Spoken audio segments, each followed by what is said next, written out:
Estoy estudiando en el Instituto de Logos y tomo la materia de homilética. Es la razón por la cual estoy aquí, porque se nos evalúa de esta manera. Entonces, pues estamos estudiando la forma en cómo llevar a cabo la predicación. Al final me dice si lo hice bien o no, pero todo es para la gloria de Dios, ¿verdad? Vamos a orar en este tiempo para comenzar. Quiero darle gracias a Dios por este tiempo. Yo creo que usted también tiene algo que agradecerle a Dios, así que ahí donde está, cierre sus ojos, incline su cabeza y yo guardo un poco de silencio para que usted pueda agradecerle a Dios por lo que le ha dado, porque le da trabajo, porque le da salud, porque lo tiene aquí.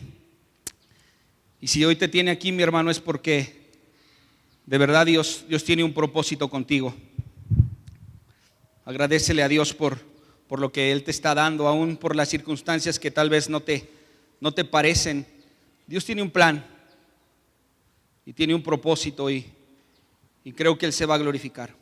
Señor, yo te doy gracias con mis hermanos, Señor. Te damos toda la gloria y toda la honra. Tu palabra dice que toda la tierra será llena del conocimiento de tu gloria, Señor. Y el hoy estar aquí, Señor Padre, es que le damos mención a ese texto, Señor, donde queremos que la tierra sea llena de tu conocimiento, Señor. Que la tierra pueda ser poblada, Señor Padre, por personas, Señor, que tienen propósito, Señor. Que redimen, Señor, esta generación, Dios. En el nombre de Jesús, Padre. Amén. Amén. Doy gracias a Dios por sus vidas, porque yo sé que ustedes vienen con la intención de que Dios les hable. Y aún a la chica que viene por primera vez, de veras que Dios te ama y tiene un propósito contigo. Muchas felicidades por estar aquí. La palabra temporalidad es una palabra que hoy casi la mayoría de nosotros estamos envueltos en esa palabra, temporalidad. La empresa BMW en el 2019 estará por aquí. Y eso conlleva que la ciudad empiece a sufrir cambios para bien, modernización, nuevas empresas. Involucra desde la persona que va a hacer, la empresa que va a hacer los coches, hasta el herrero que le tiene que hacer unas protecciones a una familia que viene de otra ciudad porque va a comprar una casa. Y aunque usted no lo sabe, temporalidad nos involucra a nosotros. Como iglesia tenemos que ser sabios porque esa palabra nos puede involucrar. Como creyentes en Cristo, como personas redimidas por Él, nosotros sabemos que la única forma o el único propósito de nosotros al estar aquí en esta tierra es porque somos peregrinos y extranjeros. Estamos de paso nada más. Pero la temporalidad nos involucra cuando nosotros empezamos a fijar nuestra mente en las cosas de esta tierra. Y entonces empezamos a buscar las cosas materiales y no está mal buscarlas. Si eres un padre de familia, es correcto que tú busques la provisión para tus hijos. Pero si tú has creído en Dios y el evangelio ha venido a tu vida, tú tienes que entender algo. Eres un peregrino, eres un extranjero, eres temporal para los negocios de esta vida, ¿sí? Tenemos una eternidad, pero de repente nos involucramos más. A veces te enojas, a veces te afanas, a veces estás disgusto hasta con Dios por el coche que no puedes tener, por las cosas materiales que tal vez quisieras tener, porque tal vez algún familiar tuyo está enfermo y la voluntad de Dios es que Él permanezca así para enseñarte algo. Y no nos damos cuenta de que Dios está trabajando y nosotros empezamos a decaer espiritualmente. Y mi pregunta es, ¿tú te das cuenta o estás consciente de la vida que tienes en base a lo que dice el salmista? Enséñanos de tal manera a saber contar nuestros días. Si tú tienes 30 años, yo tengo 30, si tú tienes 40, 50, yo hago una pregunta y respóndela a ti mismo. ¿Estás satisfecho al día de hoy con vivir 20 años, 15, 30, 50? ¿Te da satisfacción el saber que lo que has vivido lo estás viviendo en Dios? ¿O te estás afanando por algunas cosas que no llegan y desenfocas tu mirada en Cristo y de repente viene el desánimo, la pasión que tenías por Él, el compromiso que tenías con su causa, sometiéndote a tus autoridades, a tus líderes, siguiendo la obra, de repente ya no está, porque la temporalidad te hizo parte de la modernización, te hizo parte de los afanes del día.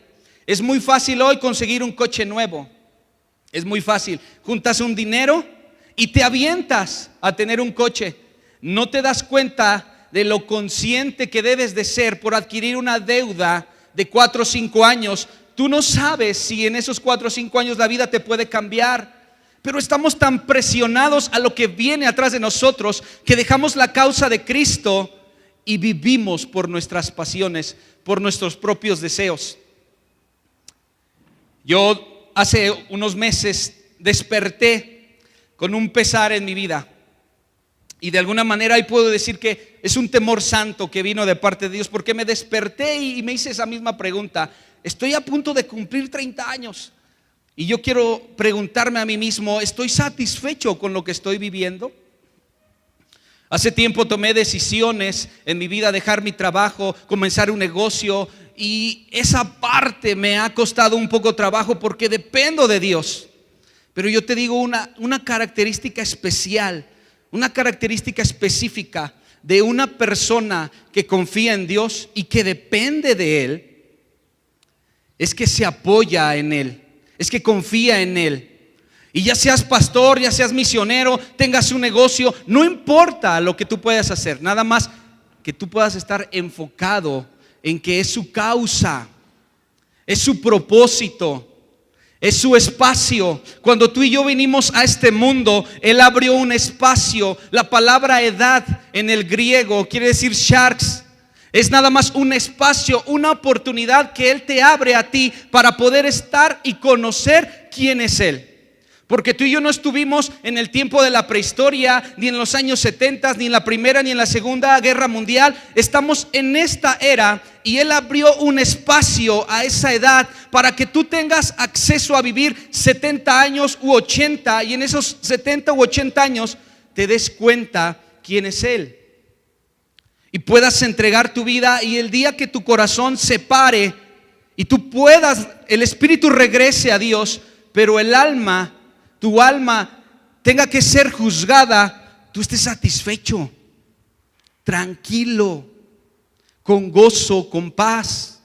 Y me abrumó el saber, estoy por cumplir 30 años y quiero saber si en verdad yo estoy haciendo lo correcto. Quiero saber si en verdad yo estoy caminando en la voluntad perfecta de Dios. Mira, trabajo siempre va a haber. Necesidad en tu casa siempre va a haber. La Biblia dice que el ojo nunca se cansa de ver, ni el oído de escuchar.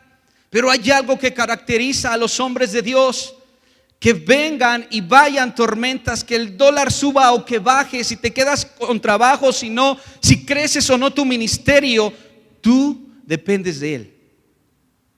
Dependemos de Él.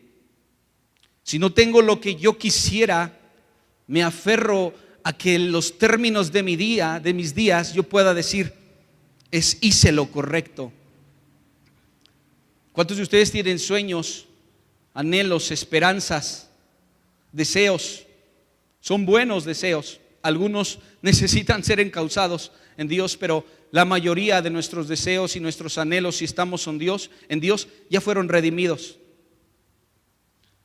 ya fueron encauzados a un buen camino. Pero aún en eso tú y yo debemos aprender a esperar en Dios, mi hermano. Aún en eso tú y yo debemos aprender a esperar.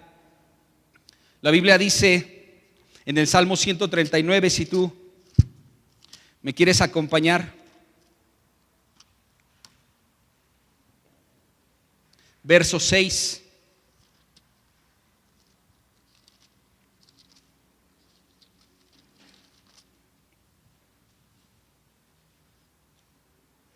¿Ya lo tienes?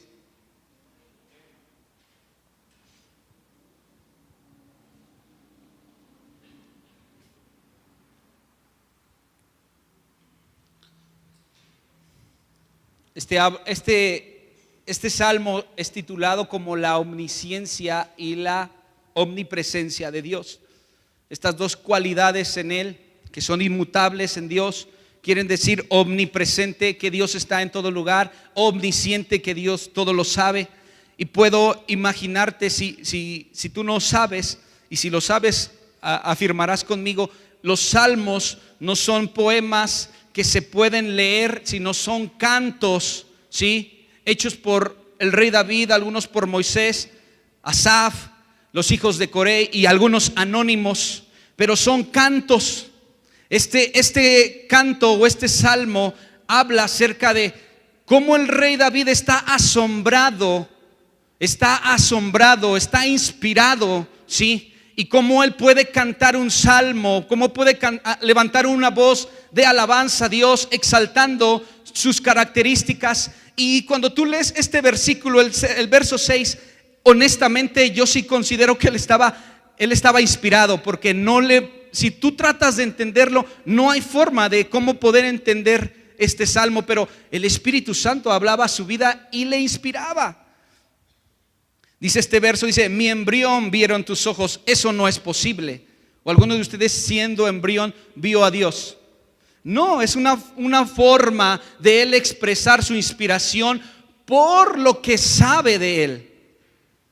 El rey David atravesó circunstancias en su vida desde que lo mandan a alimentar a sus hermanos y Dios le habla, mata a ese gigante. A partir de ahí Dios le unge, el profeta Samuel lo unge. Entonces él es correteado, él es frustrado, él quiere llegar a ser el rey, vive en una cueva, vive como un loco ante los filisteos.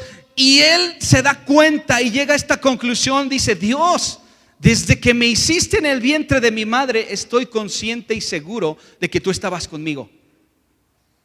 Desde que tú me creaste, desde que mi padre y mi madre tuvieron la intimidad y mi madre concibió, desde ese momento, Señor, tú me ungiste, me elegiste, me viste aún sin forma. ¿Usted sabe cuánto mide un embrión? De 1 a 2 milímetros. Entonces el salmista tuvo que estar inspirado para poder describir la sabiduría inmutable de un Dios que todo lo puede hacer. Dice: en mi embrión vieron tus ojos y en tu libro se escribieron todos los días que me fueron dados, aun cuando no existía ni uno solo de ellos. Esto quiere decir que desde el día en que tu madre supo que iba a ser tu mamá, desde ese día Dios ya te tenía en la memoria. Ahora, eso tiene que ver con la temporalidad. Y mi primer consejo es: no te afanes, mi hermano, no te perturbes. Yo me desperté perturbado con un temor hacia la vida, saber qué va a pasar, qué voy a hacer. ¿Alguno de ustedes se ha despertado un lunes en la mañana a las 7 de la mañana? Si tienes trabajo y te enfrentas con un jefe, con tus compañeros, si no tienes, si eres estudiante y no sabes a qué te vas a dedicar, si eres una madre de familia que no tiene el apoyo de su esposo y tienes que criar varios hijos, si eres un vendedor y la meta te la elevaron mucho, no sé, o sea, ¿te puedes imaginar un lunes en la mañana entre la frustración, el dolor y un 10 o 5% de esperanza?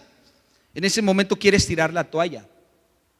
En ese momento quisieras no estar en esta realidad.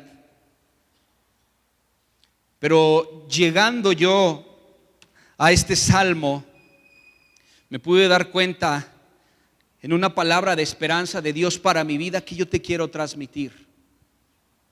Aun cuando tú eras una cosa insignificante para Dios, para Él ya representabas un propósito. Para Él ya representabas un nombre. Y no es que te llames Emilio, ¿sí? Y no es que te llames Alberto. Yo identifico a Alberto así le pusieron sus padres. Pero la palabra de Dios dice en la concordancia hebrea, la palabra nombre es la palabra Shem. Es la palabra número 8034, ¿sí? Y esta connotación hebrea tiene el concepto de nombre. Y esto es así: tu madre sabe que va a ser mamá y en ese momento ya Dios te tenía en memoria Y no te puso Alberto ni te puso Emilio.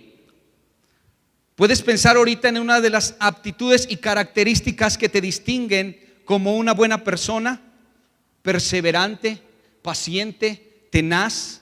Desde ese momento la memoria de Dios, aunque tú eras un embrión, dijo tenaz, así te llamó. Te pusieron José Luis, te pusieron Alberto para identificarte, pero te dijeron paciente, aborreces la injusticia, odias la maldad, mi instrumento. En ese momento Dios dijo quién eras tú. En ese momento Dios determinó lo que tú ibas a hacer. No es que te llames, así te registraron en tu acta de nacimiento, pero en realidad, si Dios planeó la concepción de tu madre y te dio un nombre, tú tienes que entender que tú y yo no estamos solos. Encauzamos el propósito de Dios y entramos en su realidad, en su época, en el momento que Él lo planeó. 2017, ahí vas a estar, ahí van a estar, ¿sí? Y les di un nombre y ustedes viven de acuerdo a lo que yo les hablé. Y ustedes como iglesia, y ustedes como creyentes hacen y son lo que mi voluntad creó para ustedes, para que ustedes sean parte de mi obra. Y en medio del temor y la zozobra, la duda y lo que te puede aterrorizar, yo ya te di un nombre. Yo ya te di una identidad. No estás desempleado, no estás abandonada. Tu esposo o tu esposa, si no lo conocen, no es tu realidad. En mi realidad, al darte un nombre, tienes que entender que yo me he de glorificar. Pero entendemos más la temporalidad. Si no lo tengo ahorita, me voy a morir. Si no lo consigo en este momento, ¿qué será de mí, Señor? Y te afliges, te oprimes, permites que el enemigo haga una revoltura en tu cerebro. Y si Cristo viene mañana, no se cumple la palabra del apóstol Pablo que dice: alma, mente y cuerpo sean guardados irreprensibles hasta la venida de nuestro Señor Jesucristo. Donde nosotros, mi hermano, no podemos esperar a la temporalidad, ni nos podemos someter a los sistemas de este mundo. Más bien, nosotros fuimos creados, engendrados para bendición, y sobre todas esas cosas estar, ¿sí?, reconociendo el señorío de Cristo en nuestras vidas. Al tomar decisiones, si esas decisiones fueron tomadas en base a que tú quieres caminar con Dios, si en tu familia te dicen o te están rechazando por reconocer a Cristo, si en tu trabajo las oportunidades que tenías antes cuando eras una persona que no conocía a Cristo se empiezan a cerrar, si estás desempleado, si estás abandonado, no importa, aún si puedes estar atravesando por un buen momento de tu vida, tú y yo tenemos que entender que fuimos encausados para su gloria, para su honra, para su alabanza. Lo que Él quiere hacer con nosotros tiene que ver con la esencia que hay en nosotros, para que nosotros hagamos su voluntad. ¿Cuántos dicen amén? Yo quiero terminar mis días consciente, seguro, satisfecho, alegre, sabiendo que hice lo correcto para Dios. Mi esposa y yo tomamos la decisión de servir a Dios de tiempo completo y quisiéramos ya tener una iglesia, quisiéramos ser pastores, quisiéramos irnos de misioneros, quisiéramos comernos el mundo ministerialmente, y no sabiendo que Dios tiene tiempos, procesos y nos va a ir llevando, y gloria a Dios por ello.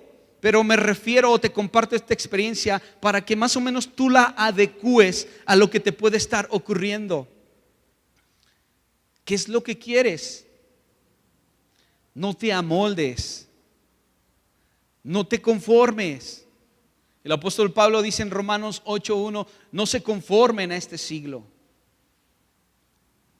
Renuévense, transfórmense por medio de la renovación de su entendimiento, como diciendo, si tú tienes un filtro en tu mente, identifica la temporalidad y haz una balanza en tu pensamiento para que tú sepas qué sí es lo que proviene de Dios y qué es lo que te puede desviar.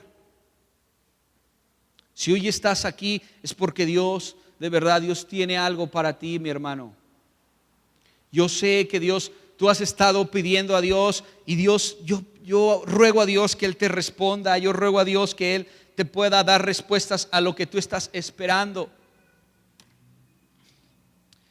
En esos momentos cuando me pude despertar así con ese pesar en mi vida, tuve otra vez otro tipo de pensamiento al despertar.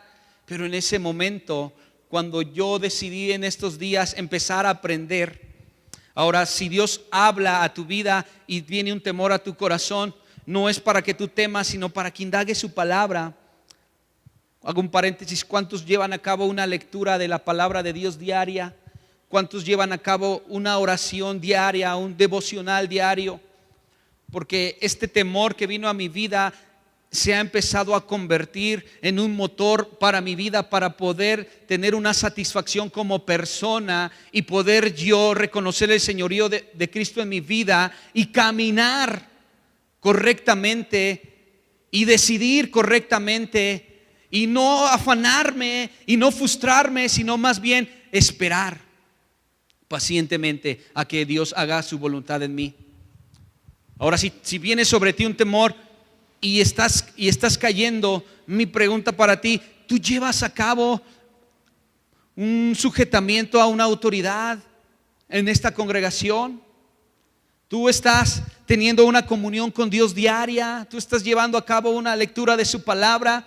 Porque si ese temor que Dios envía para convertirlo en bendición y tú no estás preparado, es lo más probable es que te enfríes. Lo más probable es que te enfríes y ya no te veremos aquí. Y la vida que llevabas antes es muy probable que la vuelvas a retomar. José le dijo a sus hermanos, cuando se había reconciliado con ellos, les dijo: hermanos, no se preocupen, no tengan temor, porque lo que ustedes hicieron para mal, el Señor lo encaminó para bien. Dando a entender que lo que nos puede suceder en Dios es para bien. La palabra de Dios en Gálatas 2:20 dice: con Cristo estoy juntamente crucificado y ya no vivo yo, Cristo vive en mí. Y luego hay una coma y dice: y lo que ahora, di conmigo, ahora vivo, pero no espiritualmente, ni en una atmósfera de gloria. Dice: lo que ahora vivo, ¿en qué? En la carne.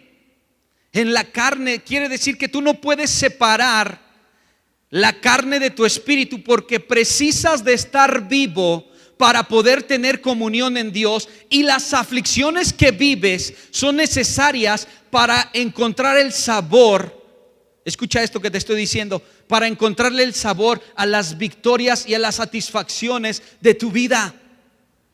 Precisas de estar vivo, precisas de padecer los padecimientos de Cristo. Es necesario cargar la cruz. Es necesario que por un momento la tribulación venga a tu vida, porque es en la carne. Dice: pero lo que ahora vivo en la carne, lo vivo en la fe del Hijo de Dios.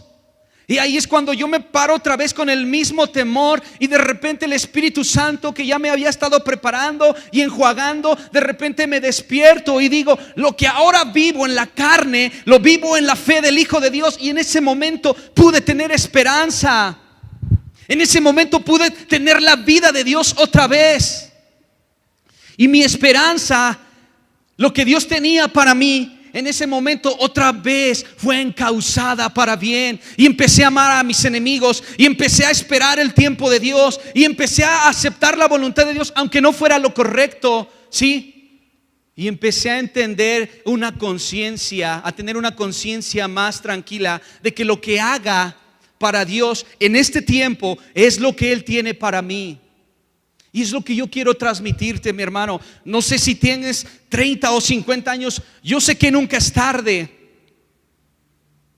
Josué, el único hombre junto con Caleb, de los dos espías que fueron a reconocer la tierra, cuando Moisés les pregunta, ellos dos fueron los que dieron buen testimonio. Y Dios levantó un juicio sobre el pueblo de Israel. Dijo: 40 años van a pasar, y esta generación morirá, excepto Josué y Caleb, porque ellos hablaron o dieron buen testimonio de lo que vieron y no se amedrentaron ante las circunstancias. Dice, ellos van a poseer la tierra. Y pasan esos 40 años y entonces Dios empieza a dar victorias al pueblo de Israel. Y cuando Caleb, después de 40 años, imagínatelo, 80 años. Si tú puedes imaginar una persona de 80 años en esta edad, puede ser una persona hoy ya dependiente, ¿verdad? No puede caminar, la tienen que llevar. La vista se empieza a nublar, el oído empieza a perder la sensibilidad. Pero este hombre, ¿sí?, entendió que nunca era tarde y permaneció en Dios. Y cuando él estaba a punto de llegar a la tierra de Canaán, habló con Josué y le dijo: Josué, Dios dijo que tú y yo íbamos a entrar a la tierra prometida. Así que mira, yo tengo la fuerza y la vitalidad como hace 40 años. Déjame a mí empezar a trabajar, a conquistar, porque tengo hambre. Así que nunca es tarde para que tú y yo nos podamos levantar, encauzar nuestra vida y empezar a tener contentamiento, paz, tranquilidad, plenitud, dicha, para que nosotros podamos estar encauzados con Dios. Nunca es tarde. Nunca es tarde, pero si tú y yo nos enfrascamos en la temporalidad, vamos a entender que si lo que hoy no tenemos nos da permiso para enojarnos, encapricharnos y dejar a un lado nuestra célula, dejar a un lado nuestro caminar con Dios, entonces, mi hermano, estás en la temporalidad. Entonces, mi hermano, solamente buscas a Dios por lo que Él ha hecho y no por lo que Él es. Porque si tú buscas a Dios por lo que Él ha hecho, entonces tú vas a tener una oración limitada. Escucha lo que te estoy diciendo y yo quisiera que lo captaras bien. En realidad, todos los que estamos aquí somos creyentes por fe y porque honestamente, entre comillas, nos convino que alguien nos salvara, nos quitara el vicio y nos diera vida eterna. Honestamente, ¿sí o no? Alguien nos habló de un evangelio y la misericordia de Dios nos alcanzó. Bueno, hasta ese momento el nivel de un creyente hasta ahí va bien. Dios va a permitir, mi hermano, que tú no tengas todo lo necesario para que tu fe crezca, para que tu carácter sea formado, para que tú seas una persona que le conozca a Él por sus cualidades trascendentales que por sus cualidades crónicas en tu vida. Sus cualidades trascendentales exceden tu realidad y lo que tú estás haciendo en este tiempo. Y no puedes alabar a Dios por lo que Él ha hecho nada más. Ahora tienes que forzar a tu alma. Y el Salmo 103 te lo dice. Y el rey David en un verso imperativo dice: bendice, alma mía, a Jehová. Le está ordenando. Si tú y yo alabamos a Dios por lo que Él ha hecho, estamos limitados, nada más. Pero si lo bendecimos por lo que no ha hecho todavía y porque nos dio la vida y por sus portentosas obras, entonces el poder va a ser manifestado, porque invocas el nombre de alguien que no has visto, pero en la fe empiezas a reconocer. Empiezas a entender que alabas a Dios por lo que Él es y no por lo que Él ha hecho. Y tu inspiración tiene un mérito mayor porque no lo alabas por lo que ha hecho. Eso es pasado. Alábalo por lo quien es. Él dijo que la tierra será llena del conocimiento de su gloria y tú tienes que alabarlo así. El Padre nuestro dice: danos hoy. Involucra a todos, porque no es tu necesidad, es la de muchas personas en todo el mundo.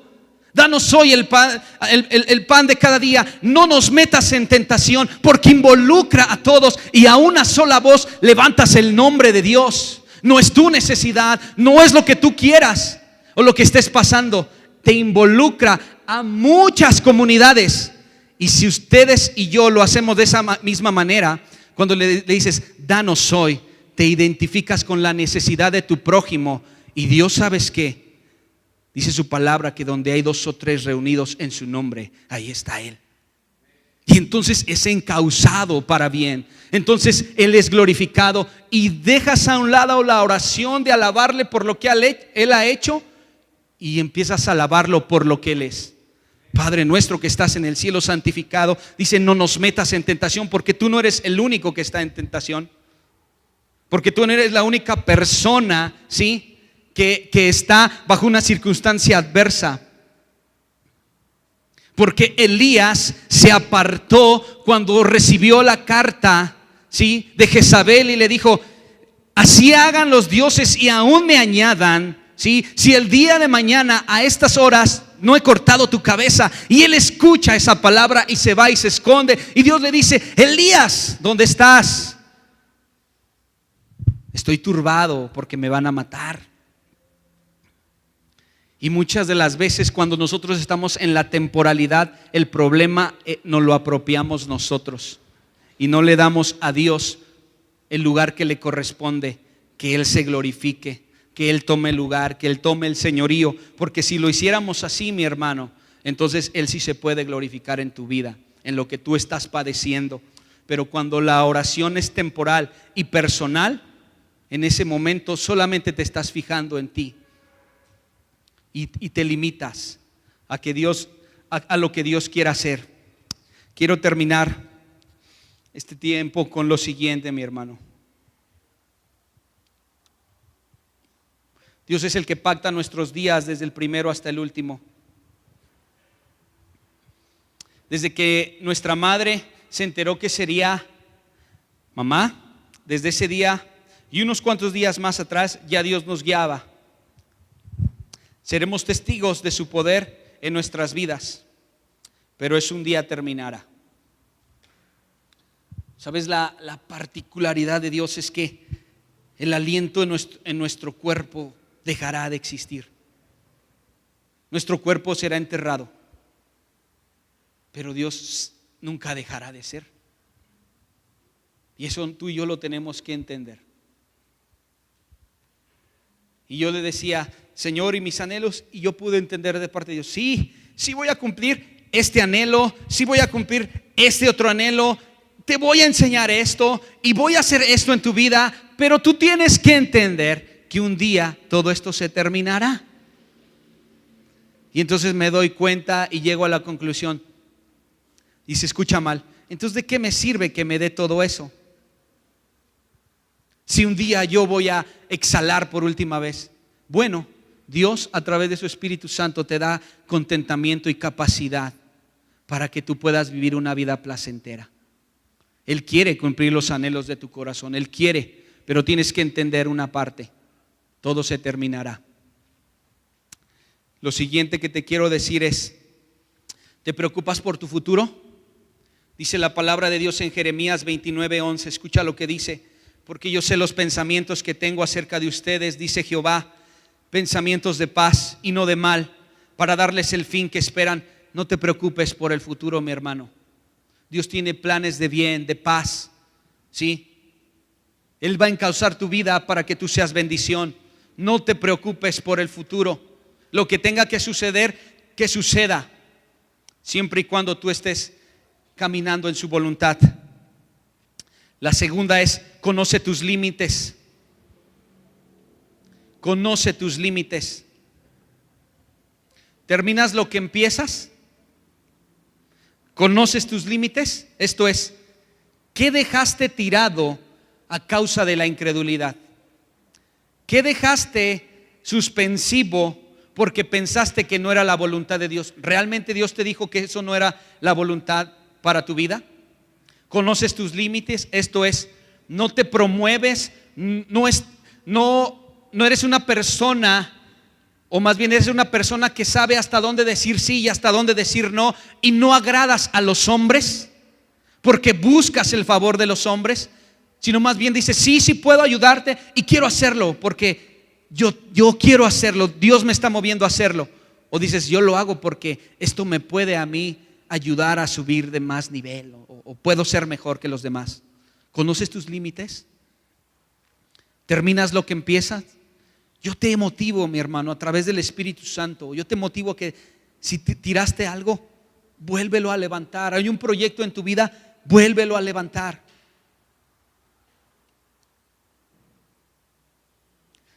La otra es, ¿confías en que Dios puede quitar y añadir? Una cosa es saberlo. Una cosa es saber que Dios puede quitar y añadir. Y la Biblia dice en Job 1:21 y 22, 1:21 nada más. Y dijo Job: desnudo salí del vientre de mi madre y desnudo volveré allá. Jehová dio y Jehová quitó. Sea el nombre de Jehová bendito. No es lo mismo saber que confiar. ¿Tú confías que Dios puede quitar y que Dios puede añadir? Te conviene que confíes de esa manera, porque Él te puede quitar la opresión, pero también te puede quitar lo que más te agrade para glorificarse en tu vida. Al fin de cuentas, si nosotros nos quedamos en su mano y a su voluntad, va a ser lo mejor. Pero lo importante es que tú confíes, sepas, estés consciente que Él puede quitar y añadir. Y si quita, que sea para bien, y si añade, que sea para bien. Pero el nombre de Dios tiene que ser bendito. Amén. Y este es un poco difícil a veces de entender. La Biblia nos ordena amar a nuestros enemigos. La Biblia nos ordena, ¿sí? Si nos dan una bofetada, ponerle a otra mejilla. La Biblia nos enseña que nosotros debemos amar sin condición. Y yo te quiero hacer la pregunta: ¿lloras con los que lloran y ríes con los que ríen? Cuando alguien está enfermo, ¿te duele en tu corazón? ¿Haces algo más por ser una bendición para esta persona? Cuando alguien fallece, tú estás con esa familia incondicionalmente y le das una pronta resignación. Debes de aprender a llorar con los que lloran. Y en los mensajes de WhatsApp, en esos grupos que nos mandan y alguien pide oración, lo ves y le cierras al WhatsApp. Pero en ese momento no te duele. En ese momento solamente te informas y ya. Y es un tema de conversación en la sobremesa. Si supiste que la mamá de sabe quién se murió, ay, pobrecita. Pero no lloras, no te entristeces, no haces algo más. ¿Ríes con los que ríen? Si alguien sube un puesto, si alguien Dios se glorifica en su vida, si Dios le da victoria a alguien, tú dices: me alegro con él. Yo estoy alegre, gozoso. Bendícelo, Dios, más. Prospéralo, Señor. Si es un familiar o alguien cercano, es bueno. Pero si es tu enemigo, si es el que te hace la competencia, si es alguien que te puede incomodar en el camino, ¿lo haces igual de la misma manera en alguien a que amas? Creo que no. Seamos sinceros y conscientes. Vamos con Dios y le decimos: Señor, estoy abatido, estoy triste. ¿Cuándo será mi tiempo? Cuando los días de tu vida, desde que eras un embrión, Dios los pactó, aún eso es parte de Él. Ver a otros crecer y alegrarte en su crecimiento y decir: bendícelo, Dios, porque yo no sé si el día de mañana esa persona será para mí un peldaño para que yo pueda crecer. Señor, bendícelo. No lo quites de mi camino y enséñame a que Él me pueda enseñar, que yo pueda aprender de Él, aunque sea mi enemigo. ¿Ríes con los que ríen? ¿Lloras con los que lloran? Tus días están pactados por el Señor, mi hermano. Le doy gracias a Dios porque este versículo hizo hincapié en mi vida. El temor que yo sentía me hizo escudriñar la palabra, y este versículo del cual yo te hablé: mi embrión vieron tus ojos, y en tu libro estaban escritas todas las cosas, todos los días que me fueron dados, aun cuando no existía ni un solo de ellos. Aunque ya es tarde, el título de mi mensaje fue: seguros cada día. seguros cada día. Este versículo que me ha impactado y me ha dado vida en estos últimos días vino a ser para mí una palabra rema. Recién me enteré que voy a ser papá. Recién me enteré que voy a tener la dicha de ser un padre. Y cuando mi esposa me lo dijo, yo caí casi muerto. Yo caí casi llorando. Me arrodillé a su vientre y empecé a llorar. Solamente salí a la calle porque no pude gritar. Eran como las 7 de la mañana. Y yo estaba deshecho, estaba entendiendo por qué ese temor me abrumó tanto y por qué ese versículo ahora me está bendiciendo. De veras, hermano, todo lo que tú hagas en la voluntad de Dios va a ser encauzado para bien. Y tú no vas a saber en qué momento Dios lo va a utilizar. Y tú y yo debemos permanecer. Y en ese momento, como yo ya había escudriñado ese versículo, empecé a orar en el vientre de mi esposa y empecé a declarar vida sobre ese bebé.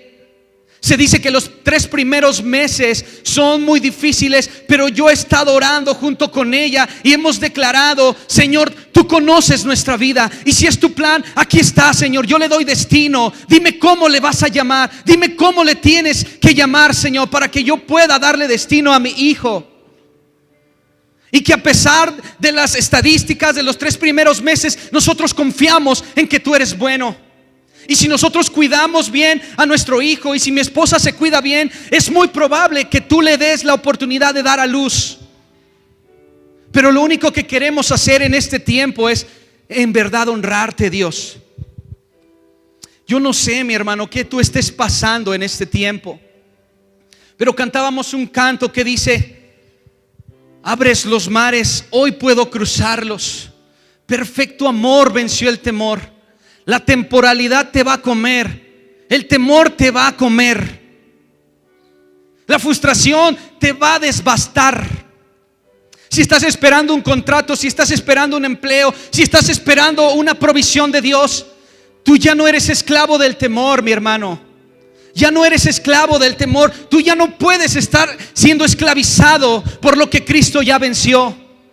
Te invito a que la temporalidad no te arrope. Te invito a que tú tomes decisiones correctas y sabias, sensatas en tu vida, para que tú puedas estar encauzado. ¿Qué tienes que dejar? ¿Qué vicio tienes que dejar? ¿Qué actitud tienes que dejar? ¿A quién tienes que perdonar? ¿Qué es lo que no estás haciendo para que tú tengas plenitud? Si te quedan 20 años, 30 años, Dios lo sabe. Pero yo quiero darte lo que hay en mi corazón. Que Dios tiene un propósito, que Dios tiene algo especial para tu vida, pero tú no eres esclavo del temor. Si el grupo de alabanza me quisiera ayudar, vamos a cantar esta canción y vamos a ministrar a Dios en esta hora.